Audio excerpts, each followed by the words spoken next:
Our next speaker bounced a call with a Fortune 50 company to be here. Incredible.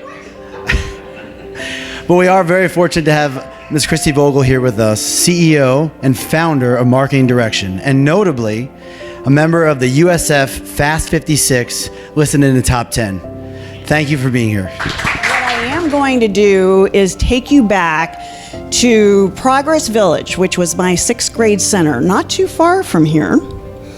And that particular day at Progress Village, we were having, it was a school-wide hearing test.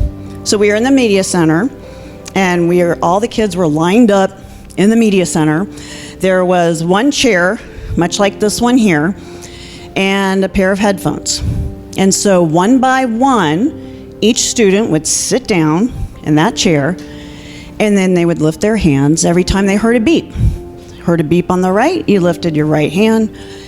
Heard a beep on the left, you would lift your left hand next to your ear.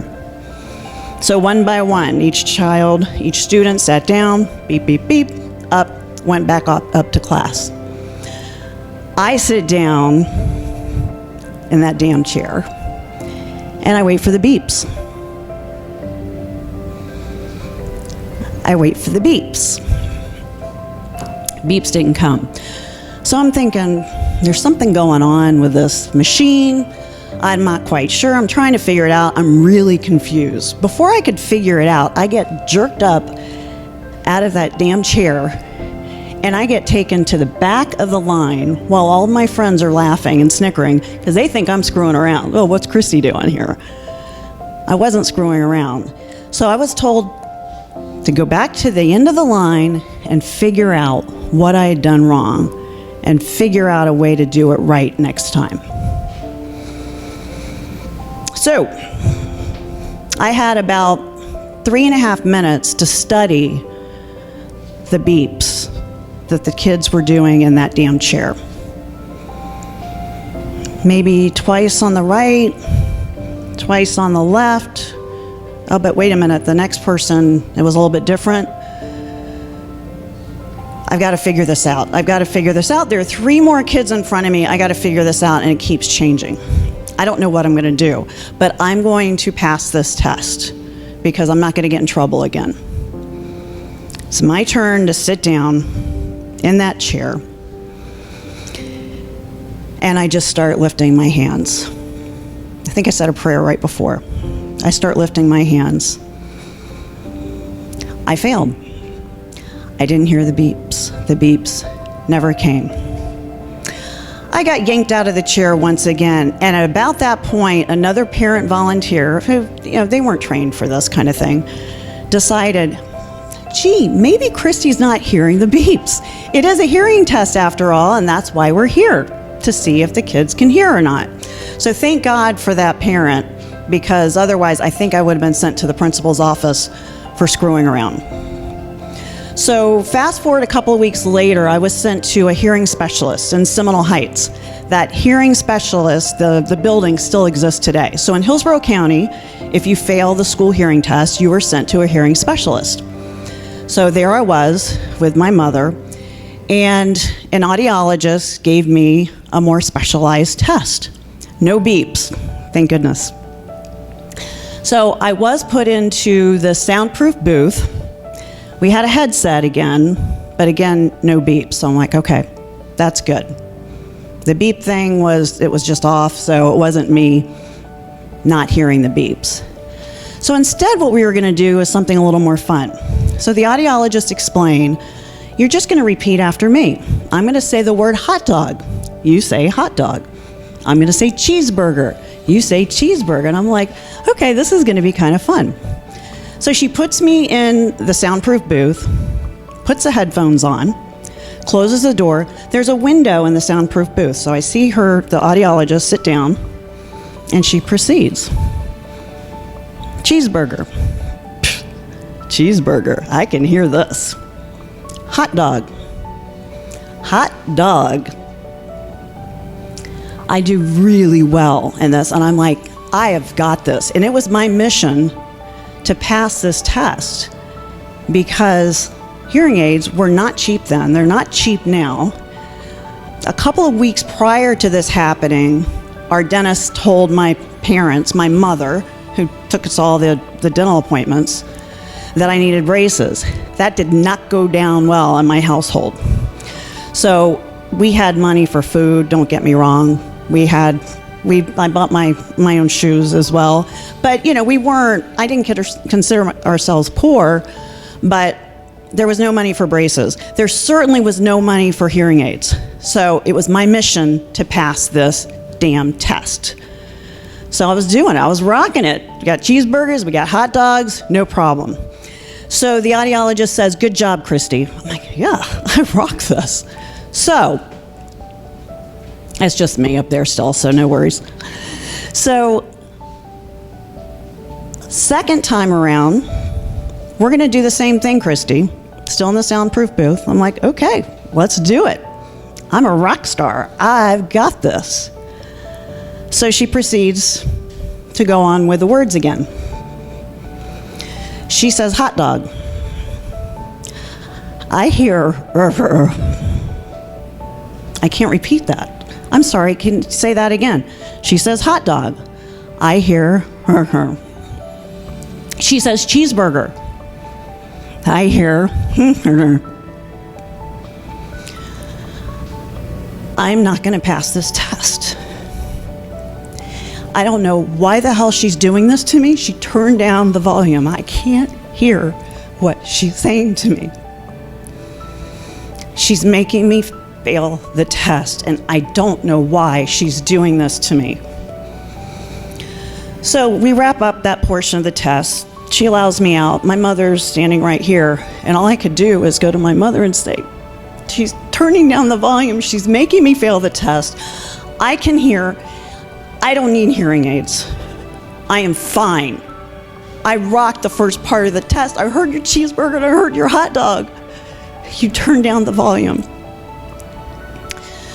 The audiologist looks at me and she looks at my mother and she says, "Chrissy, I didn't turn down the volume. And yes, you did pretty well in the first part of the test. The second part of the test, I didn't change anything. The only thing I did differently was I took a piece of paper and I covered my lips. That was the only change. And you could no longer hear me." She looks at my mother and she says, "Christy's taught herself to read lips." I'm like, "No, I didn't. When the hell did I do that?" And she said, "That was what you did without even realizing it in order to be able to get by." At the time I had great grades in school. There wasn't really anything noticeable that I was missing, but I taught myself to read lips. So that was a shocker. Needless to say, I did not get the hearing aids that I needed, but I coped. I continued to read lips. I sat in the front of the classroom whenever possible. In EO, I continue to sit up front even though I have hearing aids just to be able to hear everything. So fast forward to my mid-20s, I still don't have hearing aids. It wasn't until then that I could afford them. What I'm wearing right now, $6,000. There are a lot of successful people in here, and the thought of dropping $6,000 on something like that is still painful. Insurance at this point virtually never covers them. I've been wearing these for 25 years, and one time they paid $1,000 for it. That's going to change, fortunately, but there's still going to be gaps. So I was one of the lucky ones. So kids today are up against a lot, especially when it comes to addiction. If you get past the age of 21 and you're not addicted to something as a child or a young adult, you're pretty lucky. You've gotten through a lot. If you're hearing impaired and you don't get the hearing aids that you need, you are more than twice as likely to become addicted to drugs and alcohol. I was lucky. I was very lucky. On the other end of the spectrum, older people who don't wear their hearing aids and just leave them sitting on their dresser, dementia sets in that much faster. If any of you have anyone you know and love who is not wearing their hearing aids, beg them, plead with them to wear their hearing aids. It will make their life much, much better, for sure. So most of my family is hearing impaired. Thank God my daughter shows no signs of it. As the generations continue, it seems to be watered down. It's nerve deafness. So this is a picture taken about 40 years ago at my grandmother's house, not too far from here. Steve, who's in the upper right-hand corner, hearing impaired as a child, never got hearing aids. We buried him earlier this year. Died of cirrhosis. Drank alcohol constantly. Couldn't help him. Below Steve is my cousin Kimberly on the bottom right. We buried her about 5 years ago. Drank herself to death. Hearing impaired as a child, did not get her hearing aids. I didn't know the fact about addiction until about a year ago when we started researching this. I had no idea. So I look back and say, would they still be here if they gotten the hearing aids that they needed? I don't know. Probably. My big brother Frank, who's the top middle there next to me, he developed hearing impairment later in life and took his hearing aids about 3 or 4 years ago, has used hearing aids and donated them to my cousin Steve. So Steve did get hearing aids a couple of years ago. Changed his life, but it was too late. He was addicted, and we couldn't stop it. So lives are being infected by this, more so than just not being able to hear. So my brother Frank inspired me. I was like, gosh, we got to get everybody hearing aids who can't afford this. And how do we do that? So it was always going to be, I'm going to do this one day. And I finally figured out my purpose. So you know how they say the first part of your life, you're supposed to figure out your purpose, right? And then the second part, you do something about it. Well, I'm a little slow, so it looked, if I lived to be 100, I figured out what my purpose was at about 53, so 52, 53. So I'm a little slow, but now I got to live to be 100 to be able to do something about it. So my brother inspired me to start a nonprofit called Sounding Joy. We just got our 501c3 a couple weeks ago. The website goes live at the end of the month. And that all stemmed from, we were talking about stepping off of a ledge. So I was at a Tony Robbins event, a virtual one of the first ones, Unleash the Power Within, in March of 2021. And Tony challenged every one of us to take massive action and do something that scares the hell out of you. And I was there with 5 other friends. We were watching it all together. And I stepped up and I said, I'm going to start a nonprofit that gets kids those hearing aids. My friend next to me, Shane, says, Christy, I can see how passionate you are about this and excited, and I'm going to donate $10,000 to get this started. And I said, oh shit, now I got to do it.